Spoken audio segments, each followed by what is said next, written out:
WWE is not only going for the heart of AEW, they're also going for the soul of AEW.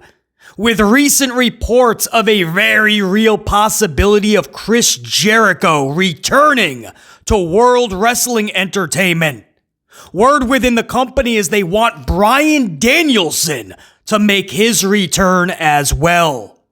Of course, both of these wrestlers and situations are polar opposites in regards to their current positions in AEW. Chris Jericho is currently under contract, we believe, until December 12th of this year. This would be a full contract expiration. Thus, Jericho would have zero no-compete clauses to abide by. This would make Jericho fully eligible for the 2026 Royal Rumble and a huge return to WrestleMania in Las Vegas. While Hunter Hearst Helmsley is said to be fully on board with Jericho's return, internal word is that President of WWE Nick Khan is spearheading the effort to pull Jericho from All Elite Wrestling. This report aligns in the same way CM Punk was brought back to WWE, where it was Nick Khan, not Hunter Hearst Helmsley, that spearheaded those discussions. Of course, fuel was added to this discussion within the community over the last 24 hours as Jericho has liked several posts discussing a possible Jericho return to WWE. Jericho then posted past photos of his time in WWE, including a photo of a tour the company did back when the company was still WWF, and a video repost of his Royal Rumble return back in 2013, which I believe is the loudest pop Jericho has ever received. All of these clues and reputable reports and the fact that as of this recording, Jericho has not denied or shut down any of these talks. Again, only fueling the fire by posting WWE. To take it one step further, a reputable source that I speak to directly has stated that WWE even has a plan for Jericho upon his return, and he will be a part of the Blue Brand. In addition to Smackdown to help both staggering numbers on the USA Network and to fill a void within the roster. While it was not made clear what void specifically, one could accurately assume that void is the lack of star power, especially in terms of faces on Friday nights. Roman and LA Knight have flocked over to the Red Brand with CM Punk. Cena will be gone in 3 months, and this leaves only Cody Rhodes and, well, Samuel Zayn. Now on the flip side, Bryan Danielson's situation is completely different. Even though he still helps out in many facets behind the scenes at AEW, he actually is not under contract with All Elite Wrestling. He is on what is called a handshake deal, so basically the honor system. The same deal Lex Luger was on with Vincent Kennedy McMahon, and we all know how that turned out. Bryan's contract officially expired August 1st, and it was his decision not to sign a new long-term deal with the company. While his wrestling days seem to be behind him, he has not ruled out wrestling again in the future. This, of course, would go perfectly with the role WWE would want him in because of his concussion past. McMahon didn't want him wrestling. He was more than happy having Bryan as an on-air character, i.e. general manager. Much like Jericho, we're hearing the Bryan Danielson discussion within WWE is being spearheaded by President Nick Khan, not Hunter Hearst Helmsley. Interesting side note, Danielson's wife, Brie Bella, recently stated one of the biggest reasons she has not returned to WWE yet to join her sister Nikki Bella was because of the awkward situation it would create with Bryan's relationship with AEW. Now you have to believe that simply acquiring these talents in any form is secondary to Helmsley and Nick Khan's ultimate goal, crush AEW. Levesque and Nick Khan have a real vendetta against AEW boss and founder Tony Khan, and they want to put them out of business. After recently acquiring several AEW talents like Jade Cargill, Ethan Page, Ricky Starks, Penta, Phoenix, Mariah May, and more, WWE President Nick Khan admitted he was not done purging the AEW roster and, quote, expect more AEW talent to jump ship. This year, Nick Khan and Levesque began a new strategy to snuff out AEW via counter-programming, where every AEW pay-per-view now has a WWE or NXT premium live event that it now has to go head-to-head with. The goal, of course, is to split AEW's audience and diminish any real net value the company could have brought in. Now, taking Chris Jericho and Bryan Danielson would be a massive hit to AEW for a much bigger reason than fans may think. Jericho and Danielson are 2/3 of the locker room leaders backstage, Mox being the third. And if you're wondering, Mox is locked up under contract with AEW until 2027, so he's not going anywhere. But to lose 2 of your 3 locker room leaders at the same time is a huge blow. Now, it's interesting to note that both Jericho and Danielson genuinely love AEW, and more so, Tony Khan. But with the company currently struggling across the board, you almost can't blame them for at least listening to Nick Khan's offer. The problem for AEW is once Nick Khan has your ear, he's more than likely going to steal them from AEW, even if he has to overpay. So it's a true test of just how loyal is Chris Jericho and Bryan Danielson to AEW. How much do they truly love AEW and Tony Khan? Or does loyalty sometimes have to take a backseat to business? For both individuals, we will find out this year. It's also worth mentioning that Chris Jericho was one of the individuals that tipped off Tony Khan that WWE was talking to many of Tony's talents while still under contract with the company. One of those talents, Chris Jericho himself. This began a real war between TK, Helmsley, and Nick Khan, as Tony Khan was furious with what he called, and I quote, obvious contract tampering. I bring this up because even though Jericho is still under contract with AEW, many reputable sources believe he has already had major discussions with top WWE execs for a potential return to the company. Wild developments. We'll absolutely stay on this story.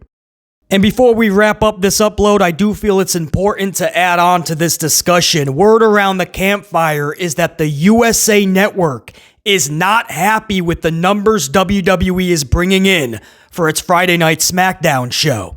So not that Levesque McMahon and Nick Khan need any more motivation to try to snuff out AEW, put them out of business. They have a vendetta with Tony Khan. But you do have to think, is this added pressure to bring in bigger name value to the blue brand, i.e. Chris Jericho, Bryan Danielson, extra motivation to bring them in no matter the cost? If you're wondering just how bad the numbers are on SmackDown, this week's number was a 1-4 semod. Already, this close right off of SummerSlam, they're already back to their low average, which is 1-4 to 1-5. This was a low 1-4, I believe 1.43. Now, their post-SummerSlam SmackDown only pulled a 1-5 semod. That was considered horrible within the company. And in just 1 week's time, another 100,000 viewers chose not to watch. Already at a 1-4 semod. Year to year, August of last year, this is a near 30% drop, where they were at nearly a 2.1 semod. Now, given that was on Fox broadcast, this is USA Cable. Absolutely a big asterisk. But the fact that you lost over 600,000 viewers in 1 year's time, no matter the platform, no matter where you are airing, of course you can come up with 1,000 excuses. A lot of them might be absolutely relevant. But the fact remains they've lost over 600,000 viewers on Friday nights. From Fox to USA, broadcast to cable. But it's the same show in the same time slot. They even booted an hour because the shows were so bad at 3 hours. Unfortunately, the shows are still just as bad. We just thankfully don't have that extra hour. But 600,000 plus, 600,000 viewers plus have decided to tune out. And Monday Night Raw ain't much better. After SummerSlam, they pulled a near 3-point mill. That's their best number in months. And then in 1 week's time, they fell all the way back already to just under 2.8. Their average on Monday nights is 2.5 to 2.7. So in 1 week's time, in other words, the next time we get numbers, we expect that to be 2.7 and below. They're right back at their average, and we've just been 2 weeks removed from SummerSlam. Too big for one night. SummerSlam was supposed to be massive. We got Clash in Paris. WWE is supposed to be on a whole nother level. And their viewers are declining. And you don't have to look too far as to why. On Monday nights, you're yeeting for 15 minutes every Monday with a mid-carder named Jason Yeaterman, Jey Uso. These are facts. On Friday nights, one of your big 3 stars is Jimothy Uso. He doesn't even have the yeet to back him up. Jim Uso, mid-Jim, was one of your 3 stars on Friday. Guys, look at Friday night. If you're wondering how this show only pulled a 1-4, look at your main event. Who's your stars? Roman Reigns has been plucked. He's sporadic anyway, but now he's on the red brand. LA Knight's been plucked from Friday nights and randomly shows up on the red brand. Cody Rhodes has been kind of hit or miss. Shows up some weeks, off for a month. Or so it seems.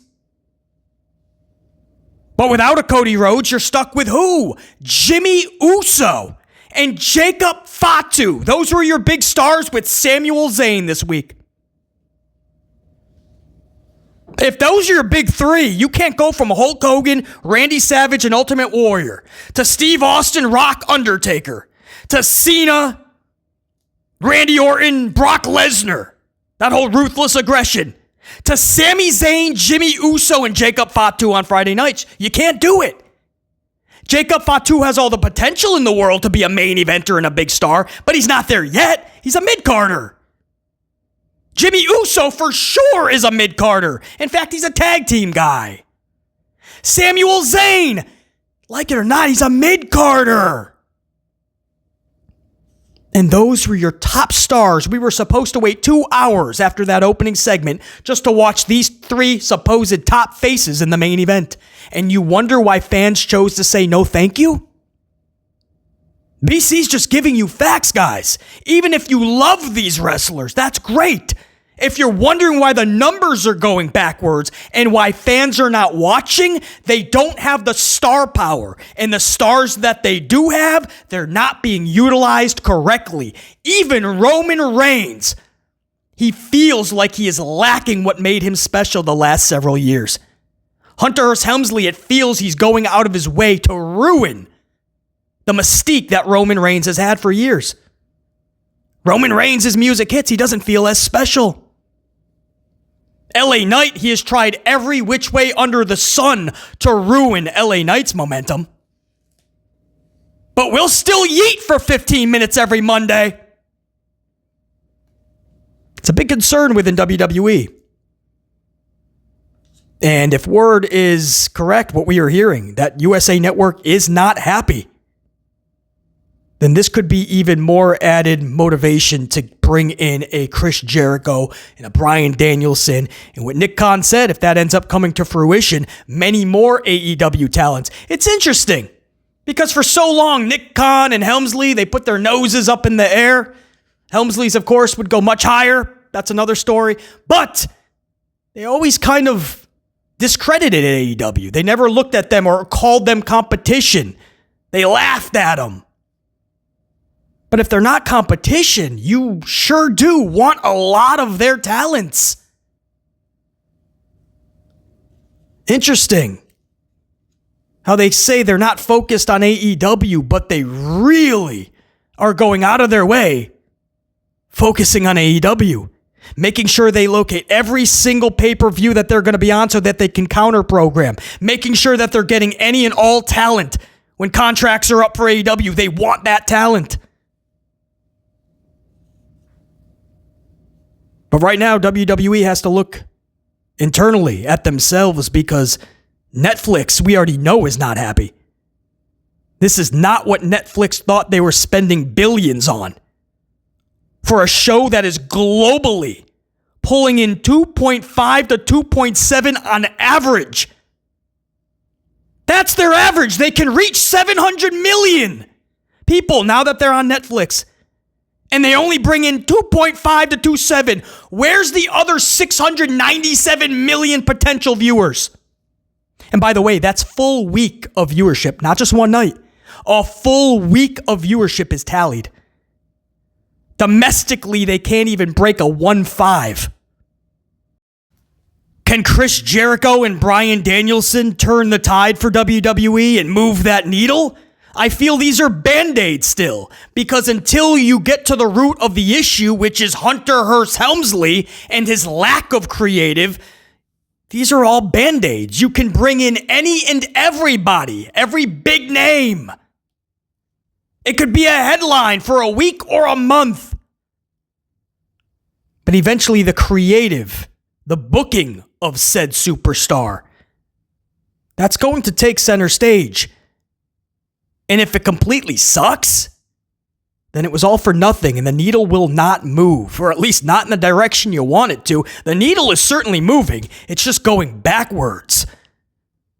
We'll stay afloat, obviously, on all these developments with Jericho, Danielson, the numbers for WWE, USA Network not being happy with the company, Netflix, which I do believe is going to opt out at the 5-year point. I do not feel Netflix will be going 10 years. In fact, knowing Netflix, I think after the 3-year mark, if they even get that far, they're going to try for a loophole. They're going to try to get out of this deal with WWE after 3 years, not 5, which is the original opt-out year. 3 years. Mark those words. It's going to happen. Netflix is notorious for getting out of any deal that is not working for them.